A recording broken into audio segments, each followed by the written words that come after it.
चलो बच्चों, चलिए प्रश्न को पढ़ते हैं और समझते हैं। e की घातांक x का वर्गमूल x के सापेक्ष अवकलन कीजिए। प्रश्न को हल करने से पहले प्रश्न के लिए मुख्य अवधारणा लिख लेते हैं। तो प्रश्न की मुख्य अवधारणा, जिसकी सहायता से हम इस प्रश्न को हल करेंगे। मुख्य अवधारणा में हम प्रश्न से संबंधित अवकलन के कुछ सूत्रों को लिखेंगे, जिसमें पहला सूत्र में लिखूंगा कि d बटा डी एक्स e की घातांक x, इसका अवकलन होगा e की घातांक x। ये पहला सूत्र होगा। दूसरा सूत्र है हमारे पास d बटा डी एक्स एक्स की घातांक n बराबर होता है n और x की घातांक n माइनस 1 के बराबर होता है। और इस सूत्र की सहायता से हम एक सूत्र और लिख सकते हैं। यदि n का मान यहाँ पर 1/2 रख लें तो ये होगा d बटा डी एक्स और ये वर्गमूल x बन जाएगा। और वर्गमूल x का जो अवकलन होता है वो होता है 1/2 वर्गमूल x के बराबर होता है। आइए प्रश्न को देखते हैं। प्रश्न में हमें वर्गमूल x के सापेक्ष अवकलन करना है, तो मैं इसे z के बराबर मान लूंगा। तो ये लिख लेता हूं मैं, माना z बराबर वर्गमूल x है। और अब हम इसका अवकलन कर देंगे x के सापेक्ष। तो मैं लिख देता हूं, x के सापेक्ष अवकलन करने पर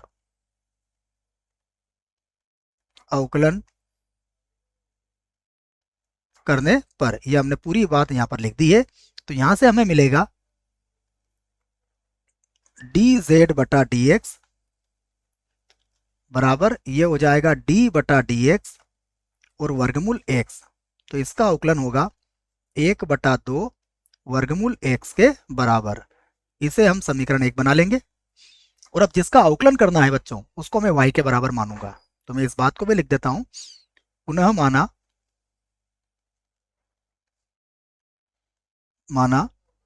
y बराबर e की घातांक x। और इसका भी अवकलन कर देंगे हम x के सापेक्ष। तो मैं लिख देता हूं, x के सापेक्ष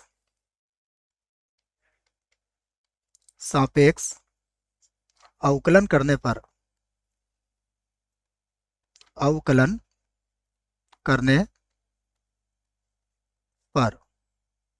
अब x के सापेक्ष अवकलन करेंगे तो ये बन जाएगा dy बटा डी एक्स। यहां लिख देता हूं इसे मैं, dy बटा डी एक्स बराबर होगा d बटा डी एक्स और e की घातांक x हो जाएगा। और ये हो जाएगा e की घातांक x। इसका सूत्र भी हमने लिख लिया है। इसे हम बना लेंगे समीकरण 2। अब हमें क्या चाहिए? अगर प्रश्न को देखोगे तो हमें y का अवकलन z के सापेक्ष पूछा है। तो अब हम इस बात को लिख सकते हैं, अतः dy बटा dz हमसे पूछा गया है y का अवकलन z के सापेक्ष। तो हम इसे ऐसा भी लिख सकते हैं, dy बटा dx और बटे में आ जाएगा dz बटा dx। dy बटा dx का मान कितना है? इसका मान है e की घातांक x। और dz बटा dx का मान कितना है? देखिए, इसका मान है 1/2 वर्गमूल x के बराबर। तो ये हो जाएगा 1/2 वर्गमूल x हो जाएगा। तो ये बटे के बटे की संख्या है, इसको हम ऊपर लिख देंगे। तो ये हो जाएगा 2 वर्गमूल x और e की घातांक x। यह किसके बराबर होगा?